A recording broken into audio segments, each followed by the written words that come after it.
Hola, queridos amigos, las noticias con el doctor Michael Leitman. Había un país donde te pagaban $7,000 por cada niño recién nacido. A los recién casados les daban $64,000 para comprar apartamento. Para abrir un negocio te daban $20,000. Educación y medicina eran gratis. La renta no existía. No había cargo por electricidad. Los préstamos eran sin interés. Si querías comprar un carro, el Estado te pagaba el 50%. Un litro de gasolina costaba 14 centavos. En resumen, podríamos seguir así.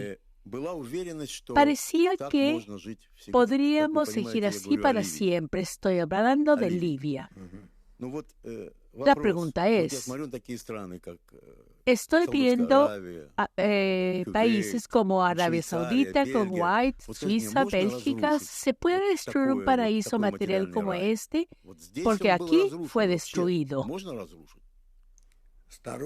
¿Desde afuera o desde adentro? No importa, es lo mismo, porque se supone que la gente tiene que hacerlo con sus manos, por así decirlo. Es el mundo material, aquí está todo lo que necesitas. ¿Cómo se desmoronó? La gente, por un lado, no aprecia lo que tiene, y por otro lado, hay mucha gente envidiosa, externa e interna, que no está de acuerdo. Y lo destruye todo. ¿Cómo puede ser que una persona decida destruir este paraíso material? Bueno, si hablamos de ideología, puede ser superior que cualquier cosa.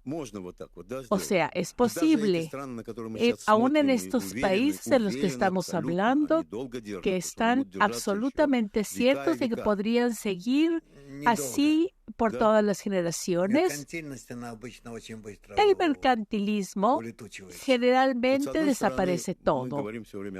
Por una parte, hablamos con algo que nos está permitiendo existir de esta forma. Alguien tiene terribles condiciones en África y en otras partes no tienen que preocuparse por nada. ¿Dónde está el cálculo? ¿Hay algún cálculo aquí? ¿En los cielos? Sí.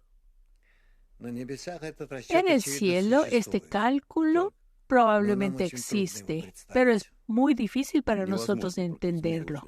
Prácticamente es imposible. Así es. Cuando hablamos de la vida, en general, son las mismas condiciones. En Libia, Arabia Saudita, prácticamente son las mismas. Allá todo es fácil, hasta que cierto punto llega. ¿Cuándo ese punto llega? ¿Cuándo es el momento que llegamos a este punto? Cuando viene un estado en el que alguien no está contento con algo y tiene el poder de destruirlo. ¿Está hablando de las condiciones materiales? Sí. Estamos hablando de que de pronto el creador está pudiendo hacerlo de esta forma y es necesario destruirlo.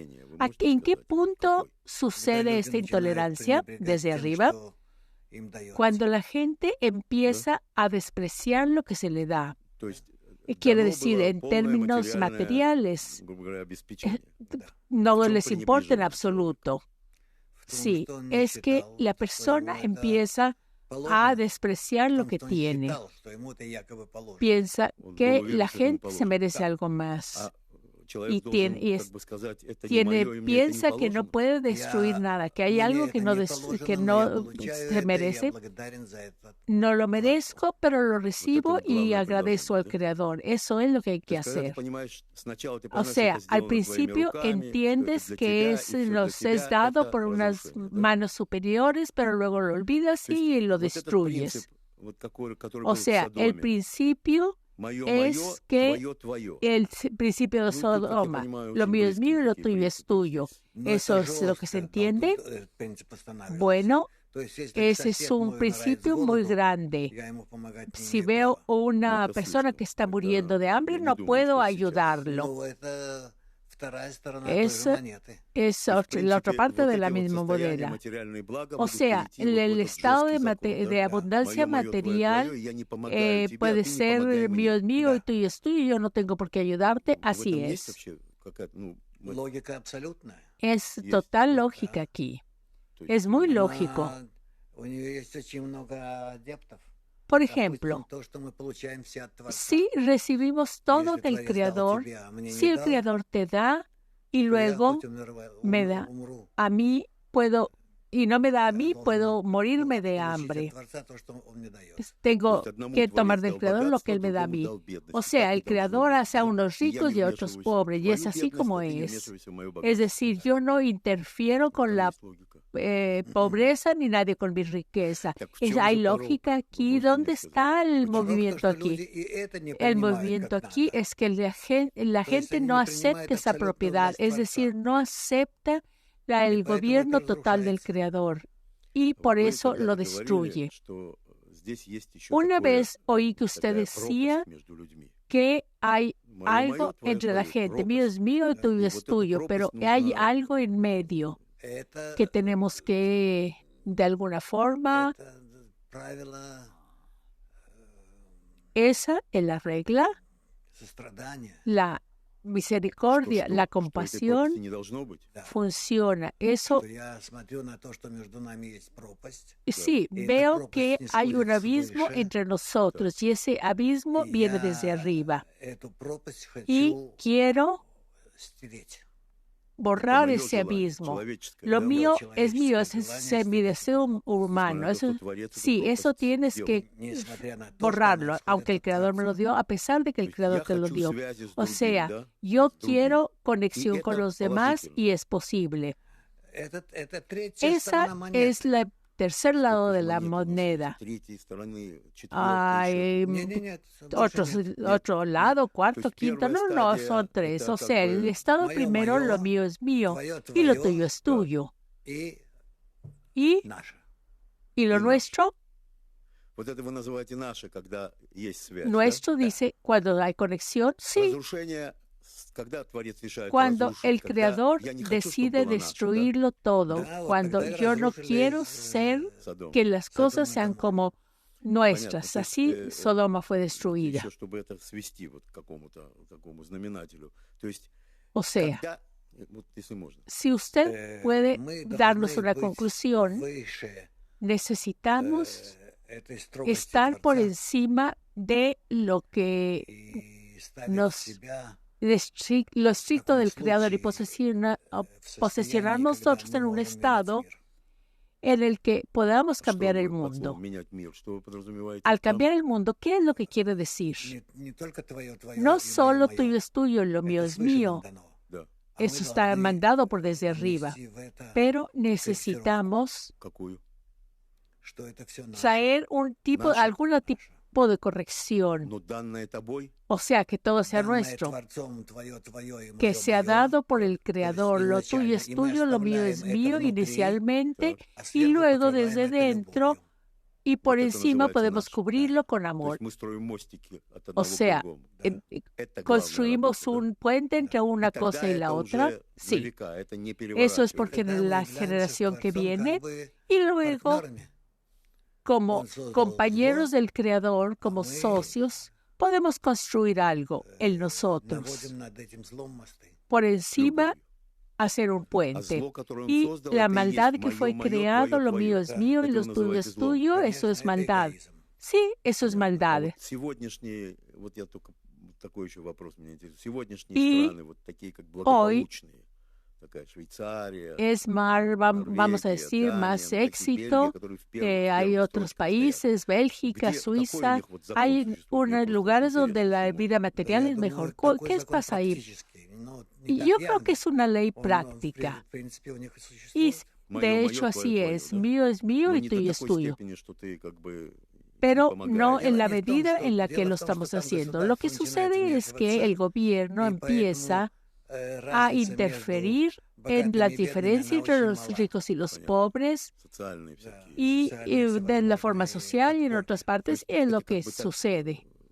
Es como esta ley puede seguir, sí, pero puede explotar algo incluso en estos países. Parece que la vida es mejor para todos y la gente no puede tener ningún libre albedrío, ningún para actuar. Es como así, poco a poco el del caso. Sí, vivir tranquilamente, llega al final, tranquilo. Otra pregunta, ¿cuál es la diferencia? Porque durante la revolución todo era nuestro, así era nuestro. ¿Qué es mío es mío y tuyo es tuyo? Puede ser. Lo ideal nunca existe. No. La gente solo grita. ¿Cuál es ese eslogan? O sea, de una forma u otra, lo mío es mío y lo tuyo es tuyo. Y el creador falta aquí. Desde luego, no hay creador, ninguna fuerza.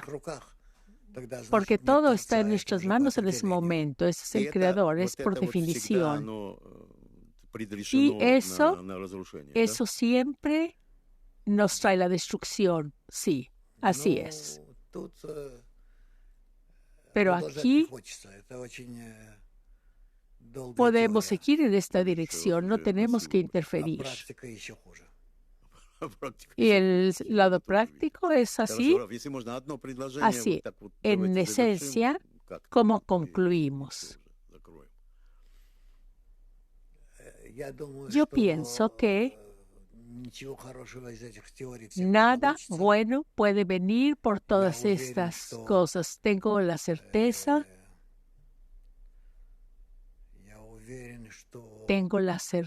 de que el mundo, aún así, va a llegar a reconocer que estas cuestiones necesitan ser resueltas con el método cabalista que pone al Creador como el único que tiene todo el proceso de desarrollo y que tenemos que acercarnos a Él, juntarnos a Él entre nosotros.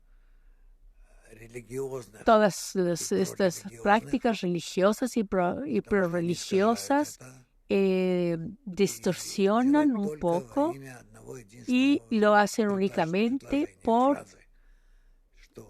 una cosa, todo debe ser únicamente por la hermandad, por el amor. Y eso es algo que la gente tiene que buscar. Bueno, si están deseosos de perderlo, llegarán a un lugar donde no habrán nada que hacer. O sea, eso es lo que tenemos que hacer, sí. Una parábola. El pescador llevaba a una persona en el bote. El pasajero tenía prisa. Le dijo al pescador, date prisa, llegaré tarde al trabajo. Eso es un detalle importante. Luego vio en un remo estaba escrito reza y en el otro trabaja. ¿Para qué es eso?, preguntó. Para recordar, respondió el pescador, para no olvidar que hay que rezar y trabajar. Bueno, todos necesitan trabajar, pero orar, eso no es necesario. ¿Para qué orar? Ok, dijo el pescador y sacó un remo, el remo que decía orar del agua, y el bote solo dio círculos. Mi pregunta es, primero, ¿cómo es la conexión entre trabajo y oración? Es correcto, porque no todo está en tus manos. Hay lugar para la oración. O sea, trabajar es no en mis manos, pero no lo demás, por eso hay que orar. Esa es la conexión ideal. Y no podemos hacerlo si no oramos. Si sacamos el remo que dice trabajar, también el bote dará círculos en el agua. Sí, así será. No podrás dirigirlo. Necesitas orar y trabajar. Así que ora. Lo más importante en la vida es que haya un movimiento hacia algún lado. Lo más importante en la vida es cuando el hombre trabaja y se da cuenta de que eso tiene que hacer, pero al mismo tiempo se da cuenta también de que la dirección correcta, no, y que el trabajo no le va a dar todo. Necesita dirigir todo hacia el lugar del desarrollo de la humanidad. Y parece, tiene que trabajar, tiene que casarse, tiene que vivir, todo lo que se necesita. O sea, cuando usted dice que debe ir en esa dirección, eso es la oración. La oración es importante, es en la ley general de la naturaleza. Si lo hacemos de acuerdo con las leyes de la naturaleza, la oración es lo que va a hacer. Puedes rezar en lo que quieras. En nuestra forma hay esas oportunidades, esas posibilidades, y no podemos calcularlas. No porque no podamos, sino porque hay una fuerza superior que lo determina todo, es el Creador. Y por eso necesitas hacerlo, hacer todo lo que puedas, todo lo que el Creador nos dio para que hiciéramos, pero tenemos que hacerlo todo, dejar el resto, hay que dejárselo al Creador. O sea, nos está diciendo que hago todo lo que yo pueda, que esté en mi habilidad hasta cierto punto. En hebreo se dice Hashem Yigmor Be'adi. Es decir, hago todo lo que puedo y el Creador hará el resto por mí. Sí, generalmente rezamos cuando vemos un callejón sin salida, cuando estamos sufriendo. No, eso es incorrecto. No es la oración correcta. No tomamos al Creador como el lugar de la creación y queremos hacer todo sin tomarlo en cuenta. O sea, tenemos que hacer todo lo que podamos y el Creador va a terminar el trabajo. Eso es lo correcto. Esto lo relacionamos con nosotros, con el remar, con los dos remos. Sí, remamos con los dos remos, oramos y eso es lo que nos completa a todos. Gracias. Alona nos preguntará una pregunta muy hermosa. Aquí hay unas líneas de canciones populares. En el día de nuestra muerte, el viento viene a borrar las huellas de nuestros pies por donde pasamos. Si no fuera así, sería como si estuviéramos vivos. Por eso el viento viene y borra nuestras huellas. Aquí Alina pregunta, ¿por qué la civilización europea quiere dejar rastros materiales detrás de sí? Cosas, ciudades, obras de arte, libros. ¿Por qué es importante que nos recuerden? ¿Por qué tenemos tanto miedo de desaparecer sin dejar rastro? Pero la gente que vive en armonía con la naturaleza no tiene miedo. Por el contrario, dice que desaparezcan todas nuestras huellas. ¿Por qué es así? ¿Por qué queremos dejar monumentos? Nuestro ego, desde luego, quiere creerse inmortal. Es decir, no morimos después de eso. Si yo pudiera, pondría un monumento para mí que estaría ahí para siempre. Y así no tendría miedo de morir. Y de esa forma sigo viviendo, sí, cada quien me verá, sabrá que existí, y no podrán, aunque quieran, no podrán destruir el monumento, será eterno. Estaré ahí con mi testamento, orgulloso de estar ahí. Algo así. O sea, no es ni siquiera que no quiero estar, sino que el monumento quiero que esté conmigo. Sí. Será todo para la gente. De otra forma, mi cuerpo, quién sabe qué le pasará. Pero estar hecho en piedra, eterno, honorable, sabio,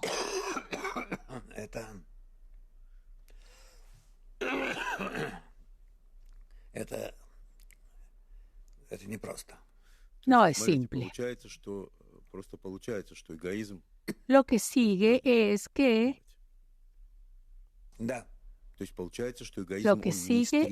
el ego no puede ser erradicado después, ni antes ni después de la muerte. Algo que queda a mi imagen. El ego está más allá de todo esto. Es la fuerza de la naturaleza. Estás cara a cara con el Creador. Es la fuerza del Creador y opuesta a él está el ego. O sea, ¿cuáles son nuestras oportunidades de ser eternos? Estamos siguiendo el ego, lo estamos cambiando. Vamos a darle eternidad. Si quieres eternidad, ok, adelante. Tenemos que tener perfección, triunfar, cualquier cosa, no importa. ¿Y qué va a ser eso? ¿Qué es lo que va a venir? De rechazar a los demás, a amar a los demás. Es lo que tenemos que llegar. Para eso tenemos que cambiar de rechazar a los demás a amarlos. ¿Ese es el proceso que el hombre debe seguir? Sí. Además, tiene que entender que si no se arruinará totalmente. Pero hay algunas chispas de este entendimiento desde el momento en que la gente vive y entiende que no está pudiendo hacerlo. Eso es literatura. Aún así, la gente sigue y quiere tener sus cosas, quiere seguir con su vida. ¿Cuál es el pensamiento que necesita? Que nada me interesa, que quiero dejar todo a los demás. Es decir, estoy dejando todo y no necesito nada, no dinero, nada. No es simple. Es una idea errónea realmente. ¿Qué es lo que dicen los cabalistas? Cuando usted dice que hay algo cabalista que se debe hacer, no puedo recordar exactamente.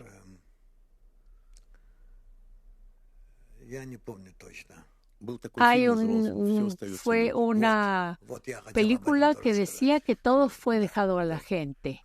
Es exactamente así. Fue una película socialista, comunista, que fue escrita, que decía que dejemos a la gente porque la gente necesita vivir. Pero como sabemos, no funcionó con el comunismo. Sí, claramente no funcionó, porque en la cabeza de todo esto eran puros egoístas. Y si ponemos algunos principios cabalistas ahí, va a ser Kabbalah. ¿Qué podemos hacer con el ego entonces? Lo rehago, lo convierto en altruista. ¿Y por qué no trabajó ahí y puede trabajar de otra forma? Primero, tenemos que dejar esta ilusión que tenemos de que sí, hay teorías, de que podemos, hay teorías, hay cosas, pero no lo entendemos. De otra forma, no podríamos entender. Tenemos que rechazar todas las religiosas y todos los pro y antirreligiosos, todas esas ideas, direcciones, y necesitamos entender que solo en la conexión correcta entre todos nosotros podemos cubrir las leyes de la sociedad, que es otorgamiento. ¿Y dónde está la fuerza superior aquí? en que nosotros mismos podemos tratar de conectarnos. Nos creamos nosotros mismos y la fuerza superior no existe. Es como si no existiera. Somos el creador. O sea que vamos a poder hacerlo sin la fuerza superior, sí. ¿Por cuánto tiempo? Hasta que lo logremos. ¿Y cómo lo logramos? Tenemos que ver que va a funcionar. Es decir, la conexión es lo que quiere decir. ¿Cómo funciona esto? Ves a otros y ves que cada uno está deseando ir con los demás. Eso es como debe ser. Pero es difícil hacer eso. Creo que necesitamos buscarlo por mucho tiempo, pero vamos hacia allá. No es en nosotros, no corresponde a nosotros, pero necesitamos verlo. Es decir, tenemos que entender que no depende de nosotros lo que sucede y que solo así va a poder empezar a pasar. ¿Quiere añadir algo? No, ya no quiero añadir. No quiero idealizar. Últimamente lo he hecho muy de vez en cuando.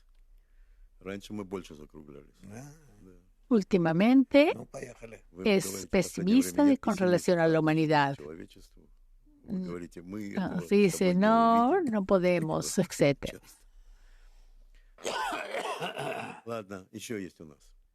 Tengo otra pregunta. Alejandro nos escribe, dice que con el tiempo todo el mal desaparecerá, pero ¿por qué no desaparece ya? Muchas generaciones han cambiado a lo largo de miles de años. Deberíamos ser mejores personas, pero la maldad aumenta. De alguna manera su fórmula funcionará. Mi fórmula funcionará únicamente cuando dejemos atrás todas las opciones, cuando las tratemos, es decir, cuando podemos convencernos de que nada funciona, nada. Y entonces entenderemos que no tenemos otro camino que simplemente tratarnos unos a otros de mejor forma, no como lo estamos tratando hoy, de forma egoísta, eso no. Sino que realmente tengamos que amar a los demás como a nosotros mismos. Es decir, con el tiempo la maldad desaparecerá. O sea, simplemente necesitamos ir en cualquier dirección posible para lograrlo. ¿De qué nos está hablando? Vamos a seguir y toparnos con otro tipo de leninismo. O sea, hasta que tratamos de pasar por todo y llegar a un callejón sin salida, sí, hasta entonces nada sucederá. Eso es como en nuestro egoísmo. Tenemos que convencernos de que no hay otra forma. Pero sino amar a los demás. Es que hasta que lleguemos a un callejón sin salida, eso es amor, amar a los demás como a nosotros mismos. Cuando he tratado todo y nada funciona, solo esta puerta queda abierta. ¿Y cómo puedo llegar a eso de amar a los demás como a mí misma? Puedo escucharlo, pero ¿cómo encuentro y sé que esa es la puerta por la que tengo que entrar? Imagina que esa puerta es la única que hay, que no puede haber otra puerta. Más allá no hay absolutamente nada. Es como el gran cabalista escribió que está caminando por toda la pared y no hay puerta. Y de pronto ahí hay una puerta. Y ve, ahí está una puerta. Y siempre estuvo ahí, pero no la veía. ¿Qué necesitamos para verla? La puerta está ahí todo el tiempo. Lo que nos falta es desilusionarnos. Es un trabajo muy fuerte. Necesitamos desilusionarnos de todo, ¿sí? Es lo que tenemos que hacer. De todo y de todos. Solo una cosa quedará. Adhesión. Hermandad. No sabemos lo que es. Usamos todo tipo de sustitutos. Pero luego lo veremos. Bueno, es claro que no lo sentimos, que si no lo escuchamos no vamos a poder saber qué es hermandad. ¿Qué es eso? Hermandad es cuando todos estamos en un cuerpo, en un deseo, en una intención, en total adhesión, en total conexión con todos, con cada uno, y de nuevo volvamos a hacer un sistema llamado Adán, como un hombre con un corazón, un cuerpo. Eso es el futuro correcto. Y se supone que está enfrente de nosotros, está enfrente de mí este futuro como algo necesario y que lo puedo lograr. O sea, nada, ahorita usted nos pintó hacia dónde debemos de llegar. Eso es precisamente el estado que tenemos que lograr. No es idealismo, no es idealismo. Es precisamente el sistema de educación.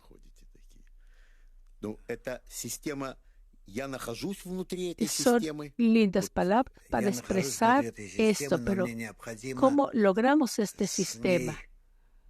Lo que es necesario para mí es encontrar a mí mismo, mi identificación para estar ahí en cada uno de nosotros, hacer un proceso en el que quiero que se convierta en realidad.